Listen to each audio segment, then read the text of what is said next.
Dabar visi tvarkingai išlipat iš autobusą ir einat pirkti savo nesąmonių, nes buvo sakyta buterbrodų įsidėti, o dabar visi alkani staugiat, kaip šunys.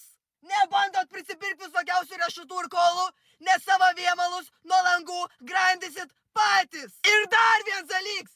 Jeigu pamatysiu, kad jūs prie parduotuvės kamantinėjat kokį bomžą ir prašot, kad jums nupirktų bonkę, galėsit patys autostopu su tuo ubagu ir važiuoti iki punktuko akmens. Ar supratot? Taip. Gerai, karočią, pisų parūkyt, reik biški balsą stygą sutepti. O, žymiai geriau. Nu, ar visi parsivilkot iš parduotuvės? Pasižiūrėkit, ar turit savo draugą. O ką tu čia parsivedai? Čia vietinis bomžas, jis klausė, ar pamestumėm jį iki Kryžkalnio. Snargliai!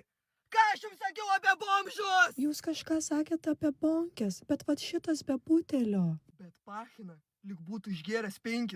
Nu šiaip aš šiandien tik 4 išlakiau. Lipi iš mano autobusą? Kol aš nepervažiavau